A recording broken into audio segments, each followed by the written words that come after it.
June meeting. So, all right. Yeah. Feels almost like March. I mean, so I'll do a quick overview. Upcoming events. So tonight we're going to do talk about some of the new post-processing tools, but then about mid-meeting, a lady named Jennifer King is going to join us and talk about black and white. In July, we're going to have a scavenger hunt. Don't ask me about the details. We'll get that to you. So in August, Tony Sweet's going to talk about long exposure. Oops, sorry. No, get off. And camera movements. September, we're going to do the printing exhibit. And I want to say something real quick. I told you last time we were going to have easels. We're not going to have easels. We're going to hang everything from a wire. So they have to be on something light. We'll give you clips and something to hold down. But we're going to rig up some wires in here so you can hang your photos.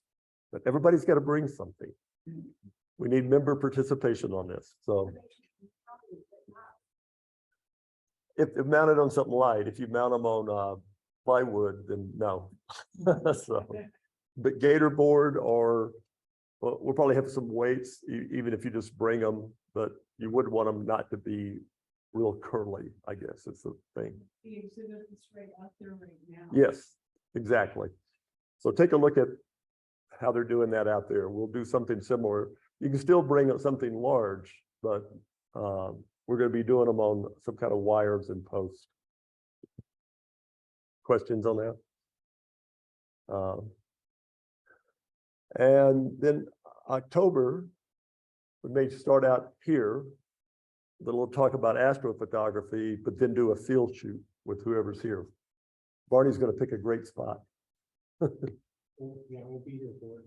I'll pick a different spot. November, a contest, and then December, hopefully have a party if we can ever figure out how we transition from here to another location. But yeah.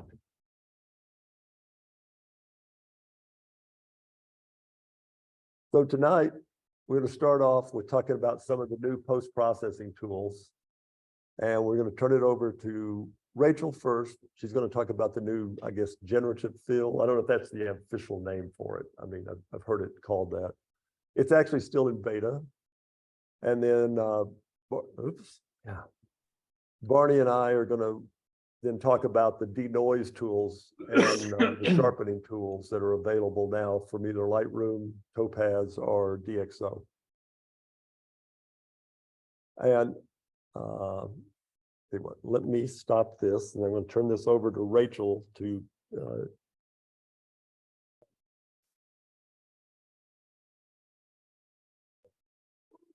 okay.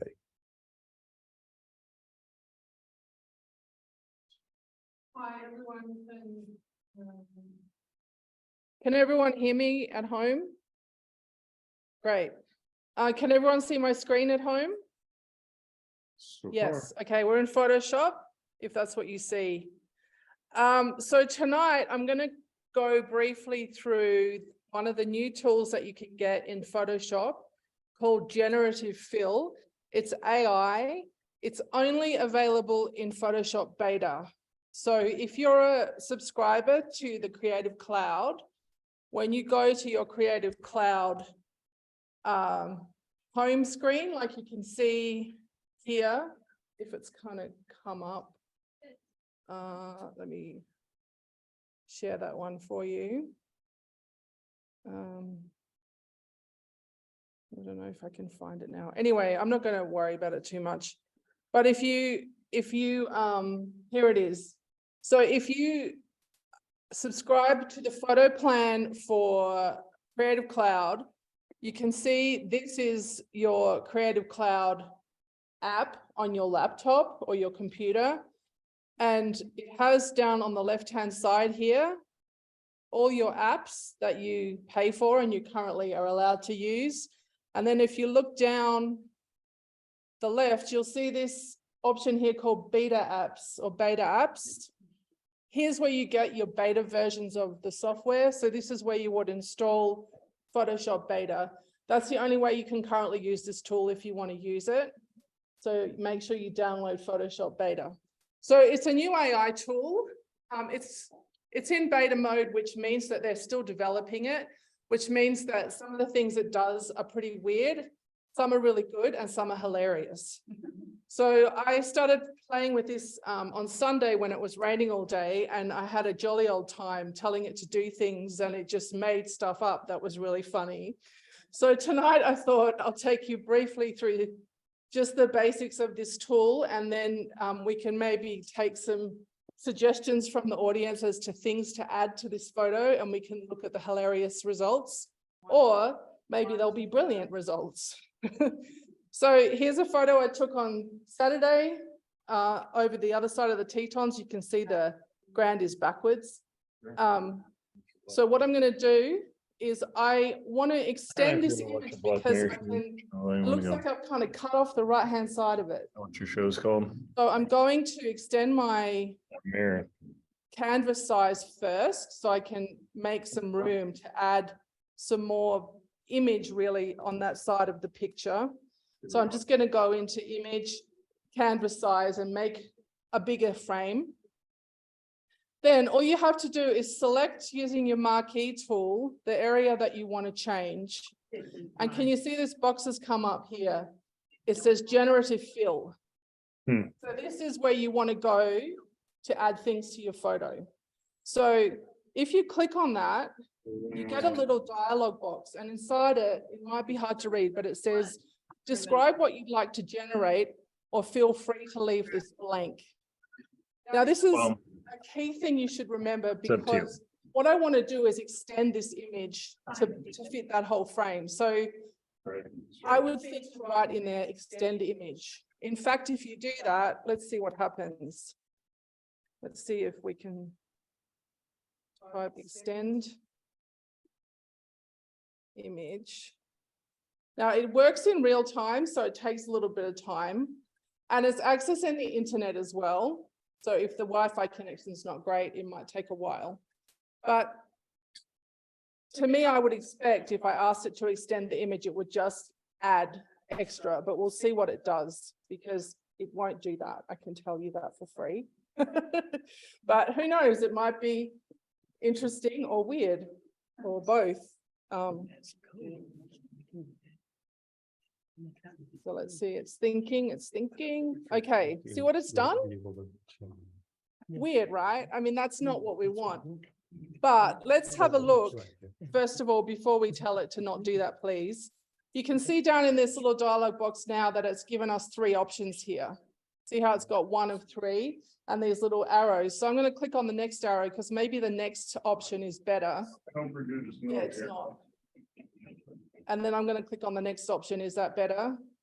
It isn't. So here's the key, and I'm not quite sure why they've done this, but if you want to just extend an image and you type extend image, it loses its mind. So what you need to do instead is simply, let's turn that off and go back to the background. And what we'll do instead, I'll just delete that layer. I'm just going to select that again using my marquee tool. And instead of telling it what to do, I'm just going to say generate. So see how now it says describe what you want to do. Instead of that, just click generate, and it'll work it out for itself. And this time it should actually make the image bigger. Now, I think this is because the software's in beta, which means it's still in development mode. And when you do get it to do something, you get an option of a little thumbs up or a thumbs down, and you can click those, and that goes back to the developer. Okay, there's a bug in the system, and they'll probably fix it before they put it into the released version. Okay, see that? So that's what it does when I don't tell it to extend my image. So it's done a pretty nice job of that, but let's have a look again. Remember I said you can get options down the bottom. So there's 3 options here. So let's have a look. That's number 1. That's number 2. Now that's strange. It's put in some kind of radio tower. I don't know why that's there. And then there's that one. Which one do you guys like the best? Number 1? I quite like that one with the tree, but we can go back to number 1. That's weird. And then this is number 1. Okay, so let's stick with number 1 for now. So, Is that out your window? no, this is Teton River. Oh, okay, because it's got some bushes or something in front there. Yeah, it's from I'm on the ground and I'm shooting towards the Tetons from the river. So let's add some more things to this, shall we? I reckon we should add, let's say we should add a log cabin. Do you want to add a log cabin? All right, let's put a log. So again, I'm just going to go back and show you the steps. So I'm going to go and select my lasso tool in my toolbox, and I'm going to tell it where in the picture I want it to put a log cabin. So I think I want to put one down here. So I'm going to draw roughly where I want it to put a log cabin. And then it's going to say, this time I do have to tell it what I want. So I'm going to say insert log cabin. Rival gangsters. Let's see what it does this time.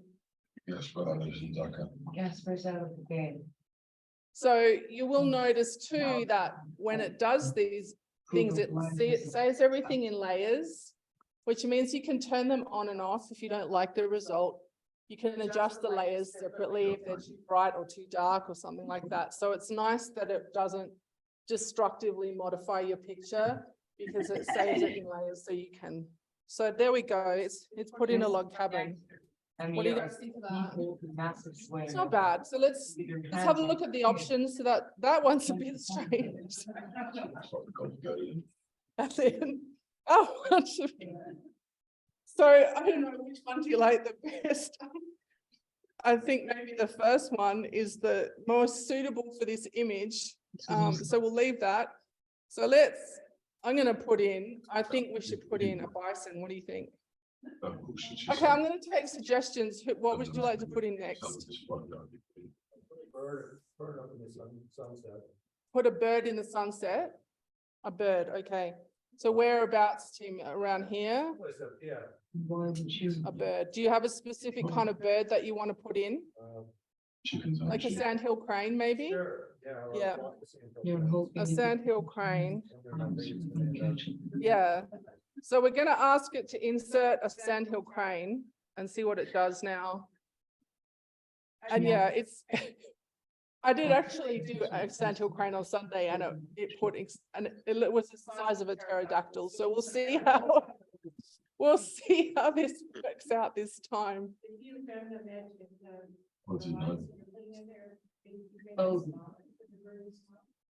Yes, it would be smaller. And you could also, because it saves it in layers, you can adjust the size of it in the layers.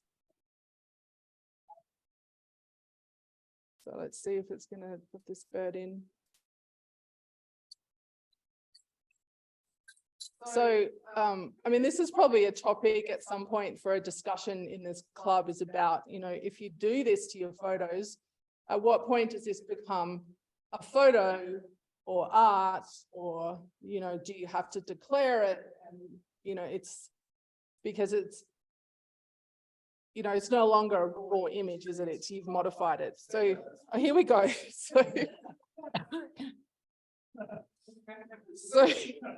So Tim requested a sandhill crane in the sunset, and that's nice. And then how about this one? His father. And then I don't know, that's yeah. So I mean, I guess we can probably move that around. We can put it over here. I don't know. You can probably shrink it. That layer. Shrink it. I'm not sure. You and the kid. Now I don't know, but I'm sure you probably could. But I'm just going to turn it off because I don't like it. Maybe 20. I'm going to add. Clock is ticking. Let's stop chopping. Maybe down here, I'm going to add a moose. Good. Add moose. See what it does.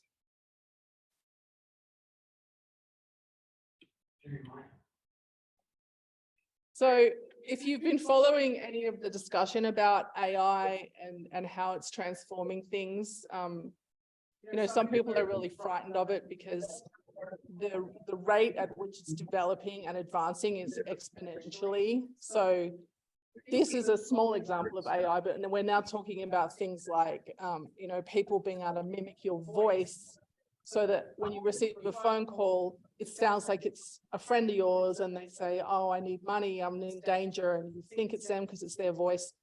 AI is really getting to a point where it's becoming a bit dystopian, depending on who you ask. So it's really going to transform photography. And if that's a good thing or a bad thing, you know, that's up for discussion. But it's here, so we should all know a bit about it if we can. So can everyone see there's a moose here? It's probably a little bit out of proportion to the cabin. We're gonna, there's 3 options in here. I don't look very different.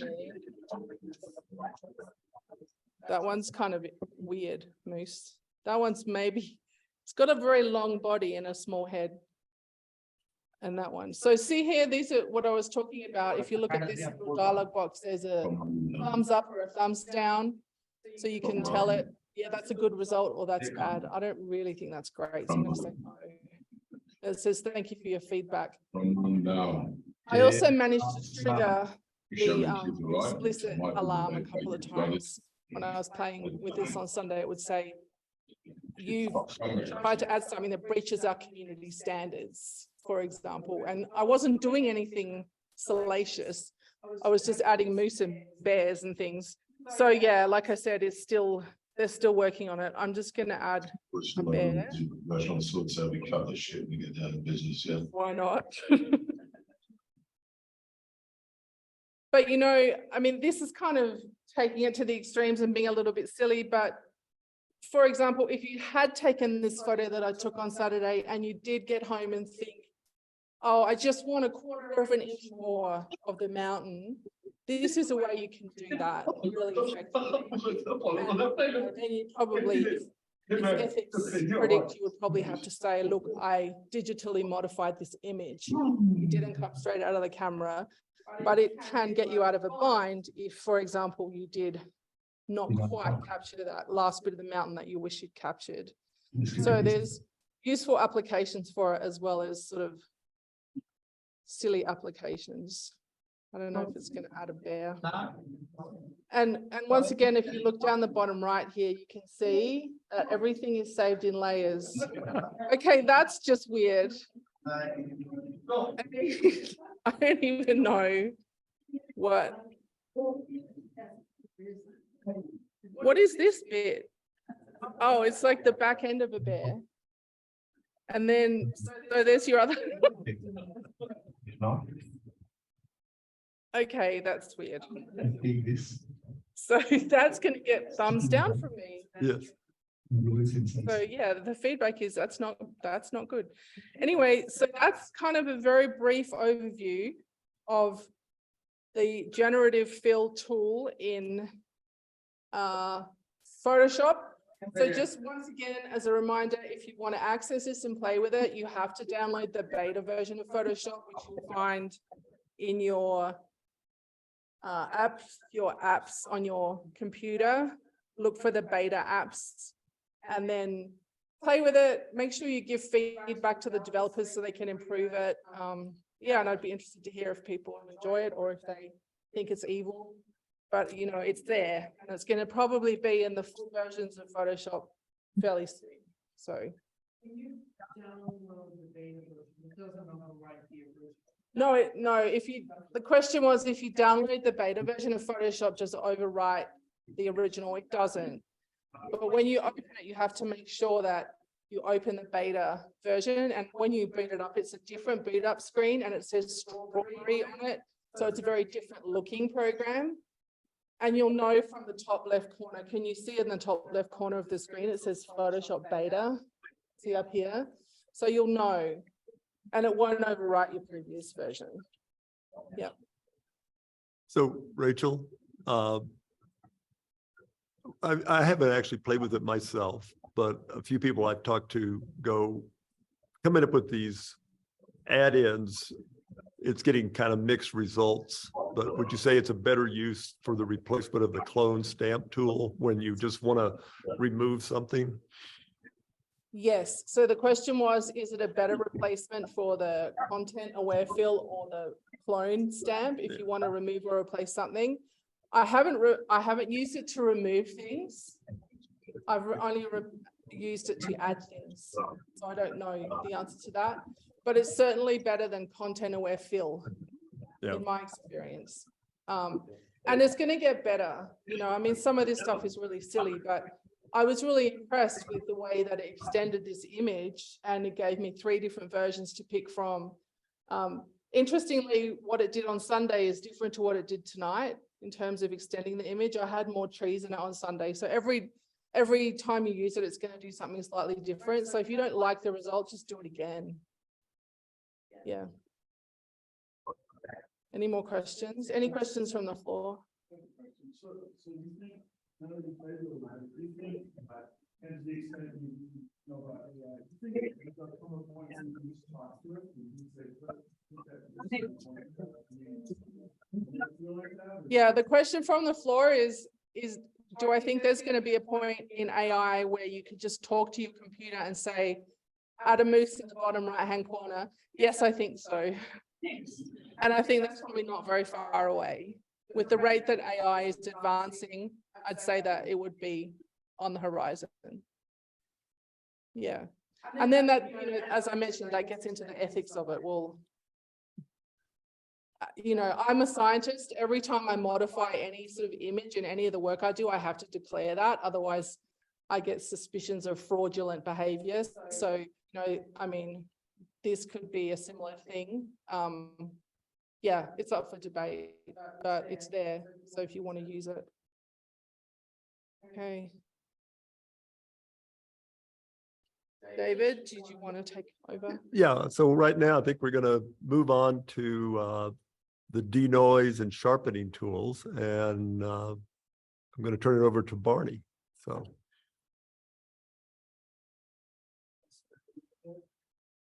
Yeah.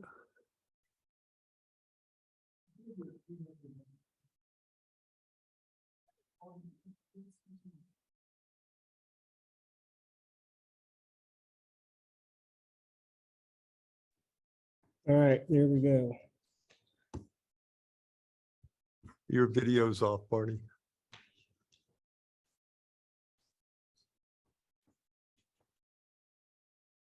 There you go. Okay.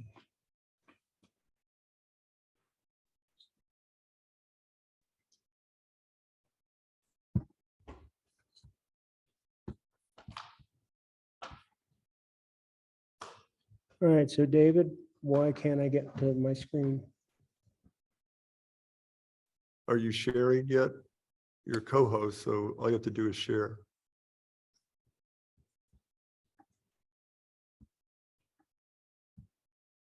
Share screen. How's that? Perfect. Okay, so we're going to take a slightly different tact here and use some programs that have come out and advanced within the last year, and I think have had some significant impact on the quality of the images that we can produce. We've heard a lot about how, especially from our last session, how many of our images are not as sharp as they need to be.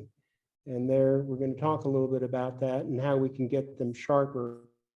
We're also going to talk about noise. We're also going to talk about noise and the relationship between sharpening and noise reduction, and how we can use what tools are available to go ahead and solve our problems. So let's just cover some basics here about noise. And so what is noise? I think that's the easy one for this crew. And basically the presence of artifacts that do not originate in the content. So you look down at that image down below, and we've all seen these, you know, shooting up at 13,000 or 20,000 ISO at night, and we see all that noise on the right-hand side. So ISO is a major issue that we have to contend with. But for those of us that like to shoot under low light conditions with long exposures, That's another problem that we get into with sensors heating up and generating more electronic noise, and we've got to control all of that. We usually have to control that with post-processing. So the other part of this is, excuse me, is sharpening. And so what is that? Well, this is where we want to show the detail that's rendered in the photograph. And this has a direct impact, which is different from noise.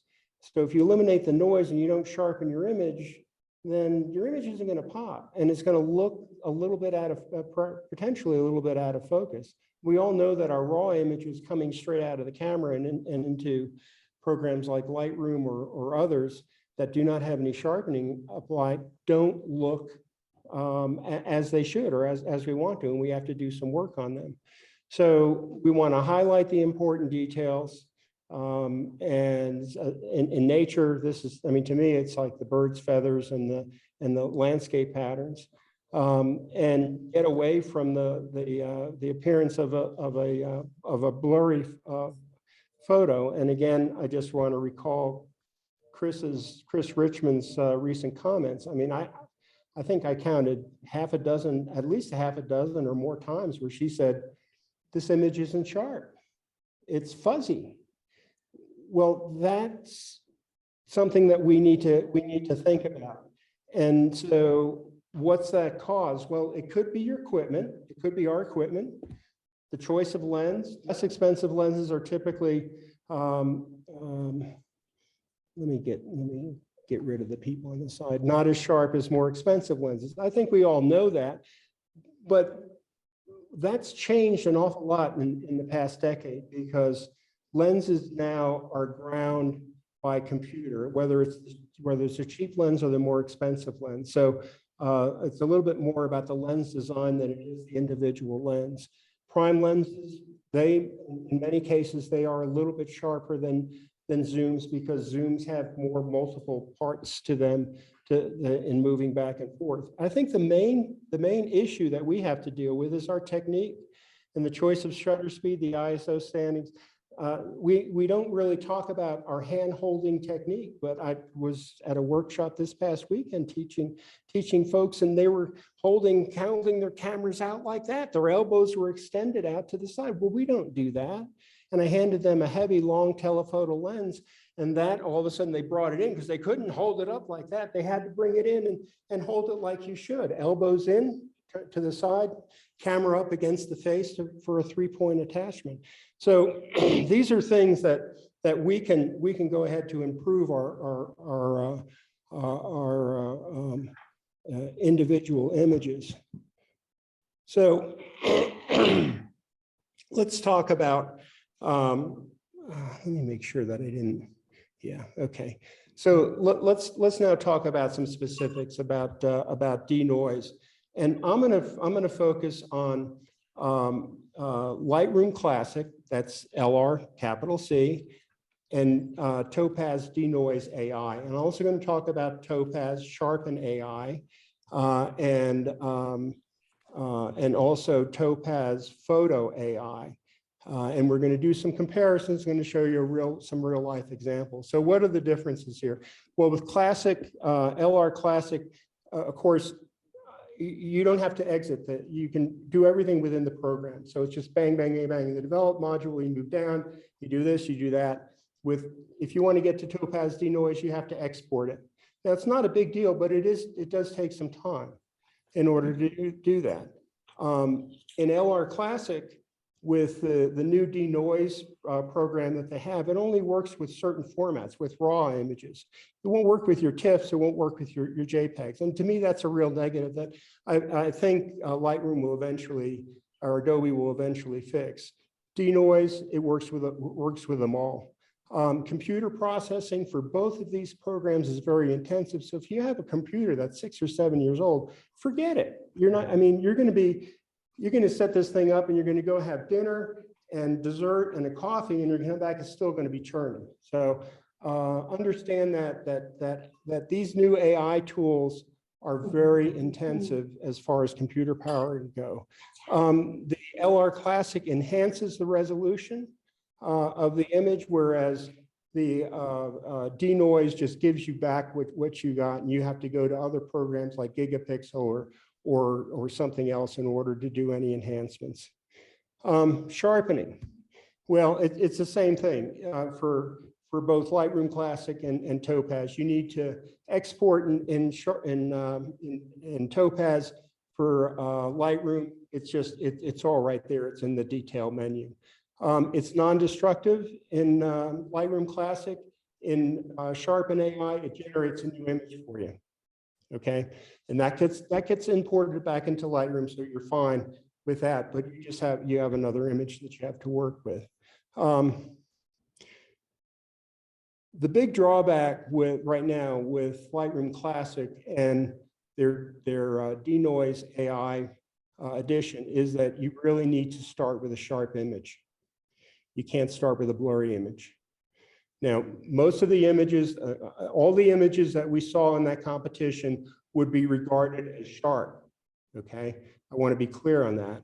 But whereas with Topaz Sharpen and the Topaz Suite, you can actually take an image that you would throw in the trash can, you put it through that, and you'd be amazed at what you get back out of it. It salvages your image if it's that important for you. It does that by a variety of ways. I'm not actually going to cover that tonight. It's just something I want to leave with you, that if you have a blurry image, make sure you get a chance to play around with the Topaz Suite. Okay, the all-in-one programs. Topaz Photo AI incorporates both Denoise and Sharpen into one program, one algorithm. However it works, I have no idea, but it does some wonderful things, and I'm going to show those to you. These are not the only. There are others that you can use. Luminar Neo, DxO. David's going to talk about that in On1. I've played around with Luminar Neo. I don't use it anymore. I still have it. I used to use On1 a little bit. Everybody has their preferences. None of these are bad. All of these are good. It's going to be what works for you. Okay, that's the bottom line. That's going to be the takeaway for all of this.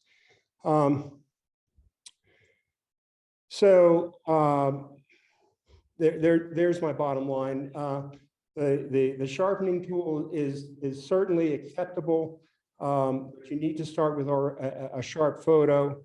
It's less effective when you need to recover out of focus elements. Topaz AI, especially the photo AI, appears to have more precise approach to enhancing sharpness in soft and out of focus images. So, but like I said, both programs, all of these programs that I mentioned to you, will yield acceptable results. So let's deal with some real world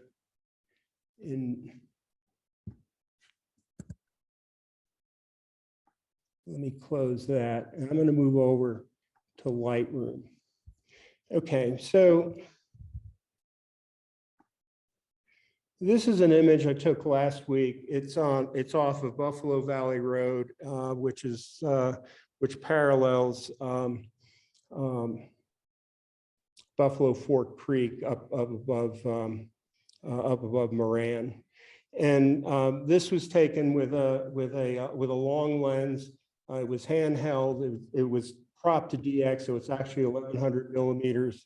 But to me, it's an acceptable photograph, and I would use it like this if that's what I needed to use. Now you look over on the right-hand side down here, and you can see Lightroom has put on its standard sharpening aspects of this.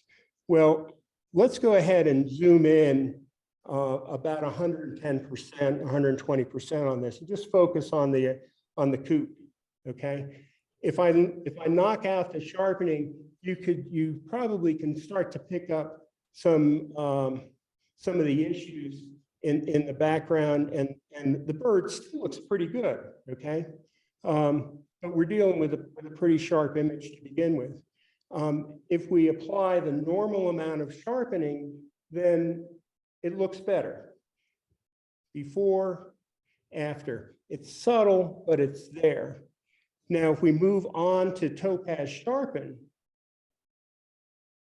there's a dramatic result, or a dramatic difference to me, to my eye. I mean, you look at the head of that bird, you look at the foreground down in here. If you go back, you can see how things have changed, and I hope that for our Zoom people that our internet feed is kind of keeping up with this. So that's Topaz Sharpen. Yeah, it works really well. Well, what about the Topaz Denoise Enhanced AI function that's there? It does a pretty darn good job too. I think it does a really good job, because you look at we're gonna do some pixel peaking here in a minute to really show this, but it has eliminated most of the noise in the background. It hasn't done very much sharpening and the like, but the quality of the image has improved dramatically. Topaz Denoise, this has been the gold standard, I think, for many photographers as far as denoising images go. It does a very acceptable job as well, and I think it's a toss-up between that and that, to be honest with you.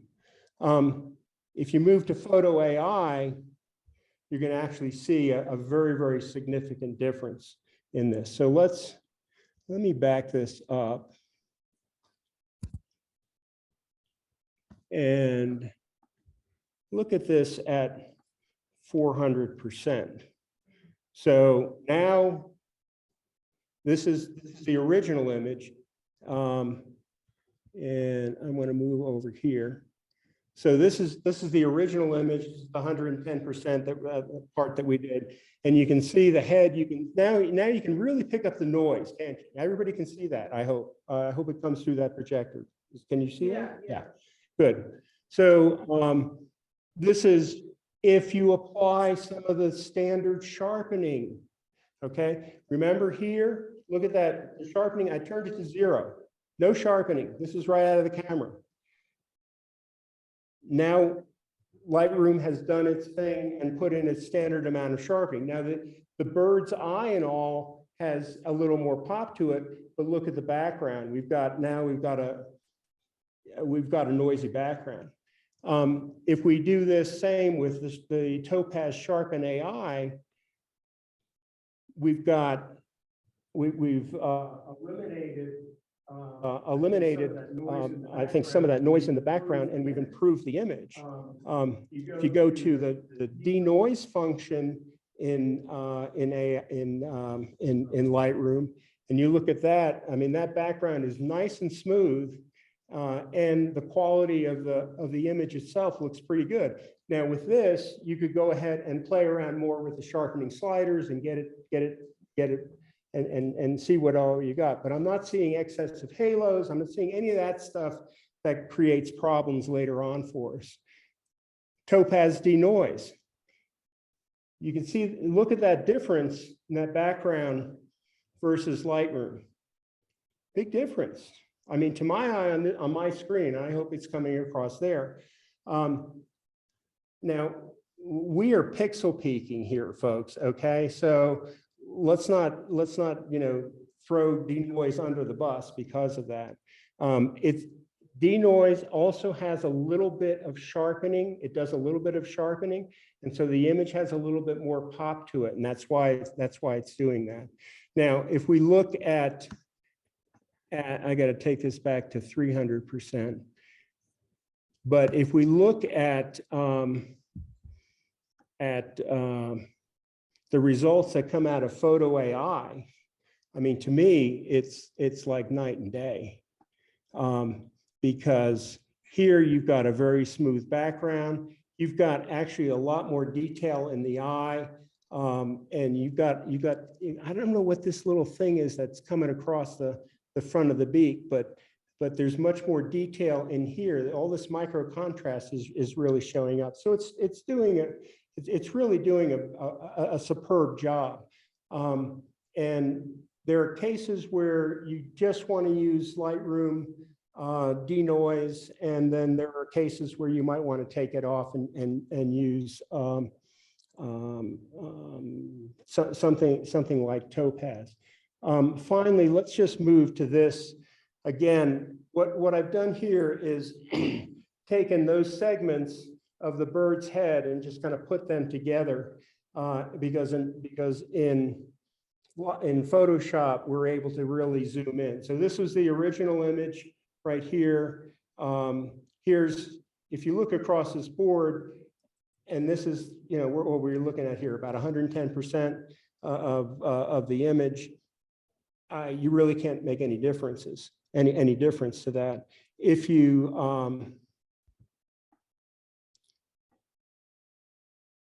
yeah, I'm not trying to use the brush tool.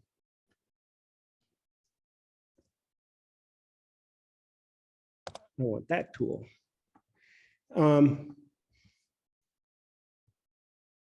If you look at this, you can see a little bit of noise. This is the original. Oops.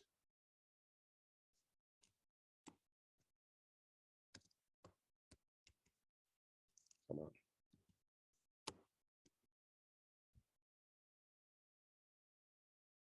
The original, this is the original with standard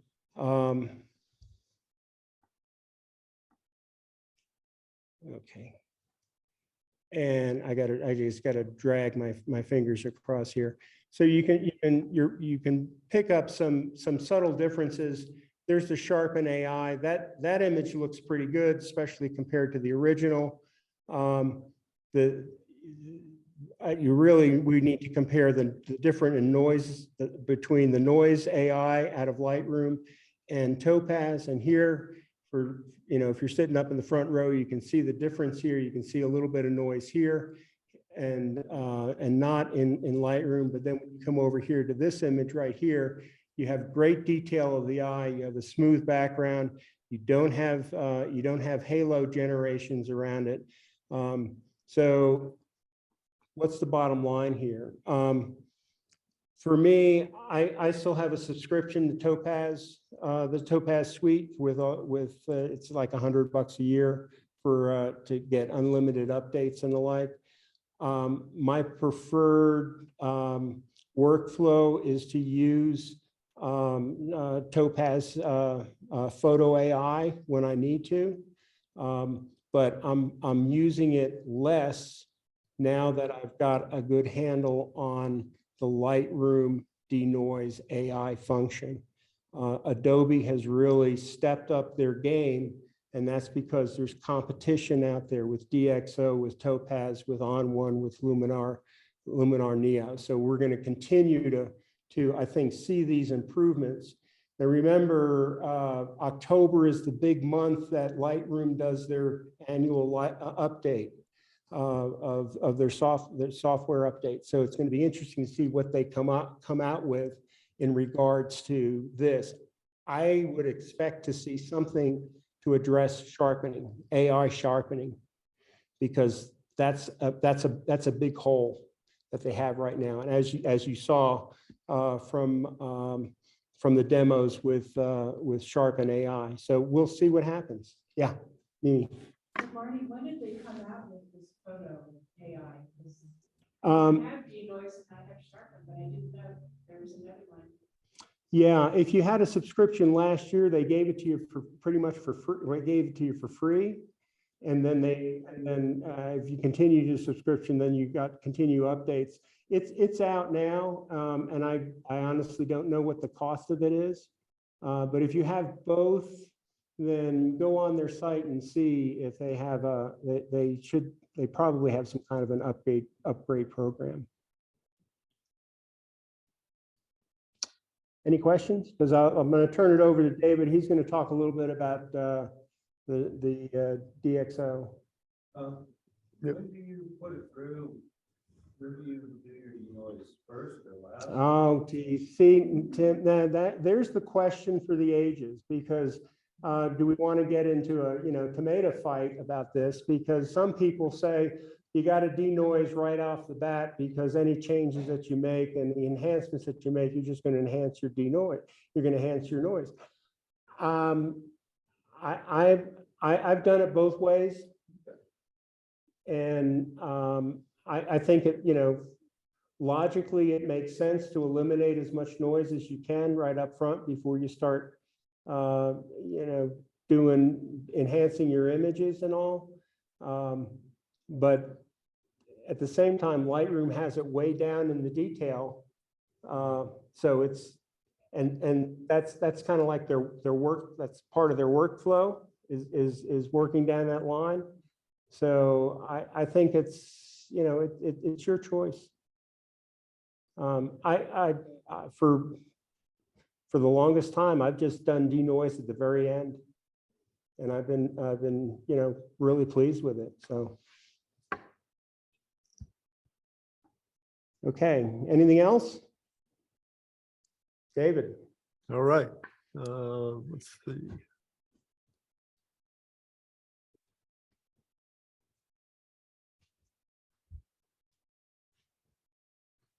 All right. I can see my screen. So I'm going to pick up where Barney left off and talk about one of the other products, which is DxO Prime. And I'm going to actually lean on John Hebinger. I don't use DxO, but he has. And so he wrote up this little write-up, and I'm going to elaborate on it a little bit. So most of this is John's comments. Why did we use noise reduction? But in the past, we used the Lightroom tools, the little sliders, but they've got this new Denoise tool built right into Lightroom. So, or we use plugins like Topaz or DxO. So we're going to move on. You'll notice he says here, he doesn't use Denoise. He did a kind of an evaluation and decided to go with DxO.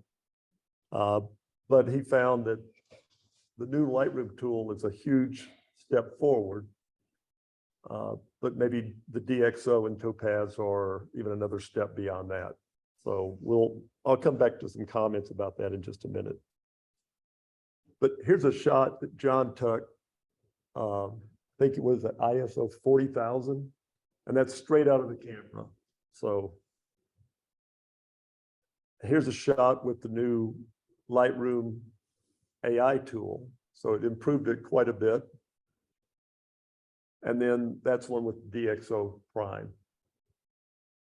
And so he came to the conclusion, you get a lot of ability to shoot at a lot higher ISOs, capture images in lower light, yada, yada, yada, all of those things. You can use a smaller aperture so you can get more depth of field. And then he kind of came up with, hey, Lightroom AI is a huge step forward, but DxO is maybe another little step beyond that.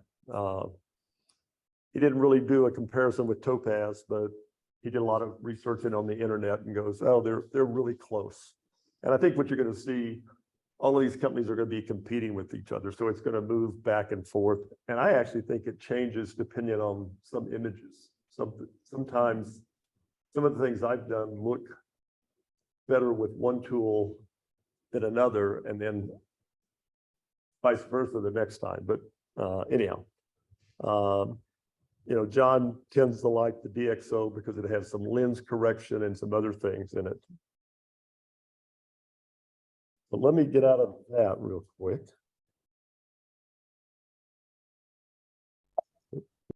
One thing though, Sure. I don't think it's been mentioned though, the denoise AI in Lightroom doesn't let you selectively denoise, does it? Like for example, in DxO and in Topaz, you can select a subject to denoise or the background, but in Lightroom, you have to globally denoise. You can't select the bird without the background or the background without the bird, but with those other two, you can do that. Yep. And one of the other things, the Lightroom denoise tool I went and tried to apply it to a couple of panoramas, and it's like, so it does have some limitations right now. It usually has to work right on a raw image that you've imported. If you've got a TIFF, I think it doesn't do TIFFs yet. Doesn't do TIFFs. And if you've got a panorama you've done, you'd probably want to do the denoise before you did the panorama, because afterwards it's not working yet. And I really believe Lightroom will address that at some point. So, or Adobe will address it. So I did download the trial for DxO, and I was just going to show you a few things. I just shot these feathers this afternoon. And if we do a quick zoom in, you're going to see there's a lot of noise in that picture, right? So it was shot at 5120, I mean, 51,000.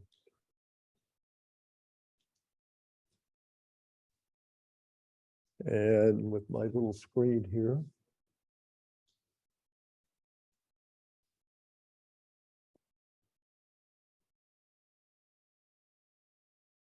Give me just a second. Oh, okay.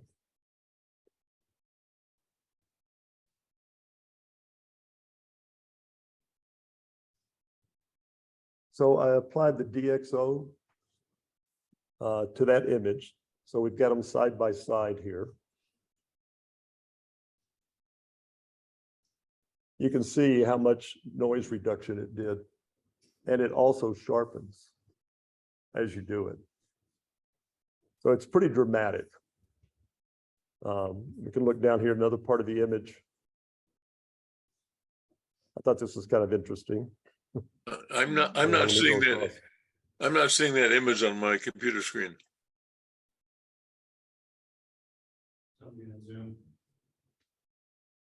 You're saying you're not seeing anything on, you lost Zoom? Well, I just see a frame that says Jennifer King and some other text, no image. Same with me. Somebody on Zoom is talking. So for the people, if you're on Zoom and you're not seeing the image that we're seeing here, Maybe unshare and share again, try that. yeah, I'll stop the share, but maybe you want to log out and log back in real quick. Share again. Oh, there's Jennifer. Hi. Okay, are y'all seeing that image now? Yeah, that's better. Got it now. Okay. Yes. I mean, here's the original image and what DxO did to it.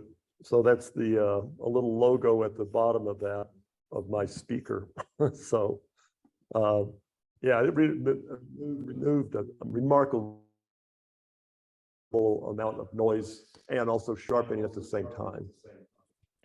So the comparison, really, if you want to compare DxO to the Topaz product, it's not to Topaz Denoise, it's to Topaz AI. Photo AI. Yes, That's where you have to do the comparison. right. You'd want to, again, this is not a comparison of anything other than the raw image to DxO Prime, but it does a remarkably good job.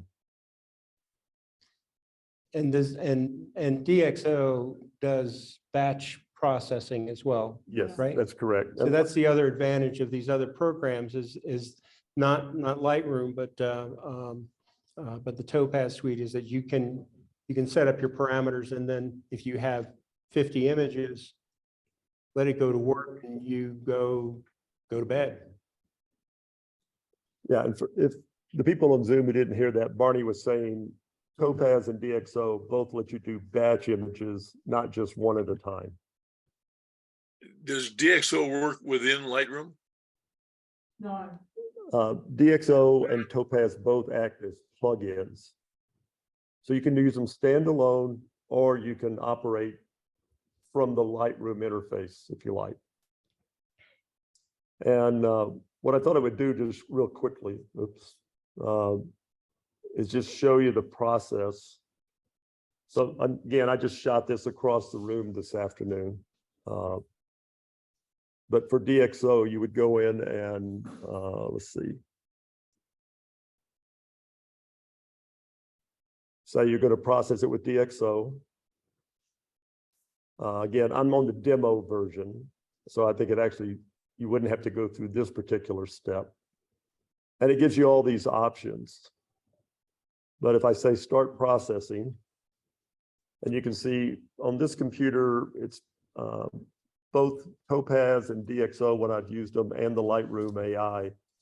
It's usually somewhere between 15 and 20 or 30 seconds to process an image. And that's a 45 megapixel image, so.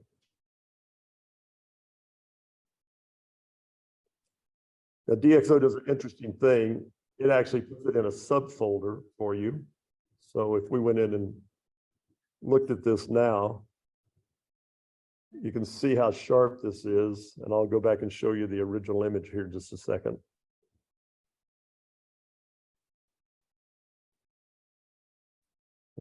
Give me a second. It's a different. That's a different image. You sharpened it and made it a dog. So here's the original image, and yeah, you saw the other one. So yeah, it does a remarkable job. I mean, I think all the products do a remarkable job. I think the big question is, with the Lightroom AI, it's already there. You're not having to, pay extra money, and it's a very simple step within Lightroom to just hit the Denoise tool. I've been very pleased with the results. It makes me wonder why I want to continue paying for the other ones. But as Barney showed you with the Topaz AI, and also I think with DxO, if you want to take that next step, they're definitely available. They're definitely available. They do, I think, a better job overall. But again, if you don't want to spend the money, definitely on the latest version of Lightroom, apply this. I've gone back to a bunch of old images with my old crop sensor cameras and gotten amazing good results. Turned images that were really not usable into usable images. We got Jennifer on. Oh, Jennifer's online now? Yeah. Great, okay. Oh, you want to see the dog? Hang on a second. This is, let's see, wait a minute. Let me show you the other one. This is him before I put him through the Denoise program, and this is afterwards. Hang on, we'll fit him in there. This is Clyde, my grand dog. It's my son's new dog. So yeah, he's quite the mess. So he's sweet, but he's big. What did you say? He's a mix of a Great Dane and Yeah, something? he's part Great Dane and part Catahoula leopard dog. So anyhow, all right. I think we have our speaker online now. So we're going to have Jennifer King, and let's see. Give me just a second. I'm going to make Jennifer co-host here if I can find her.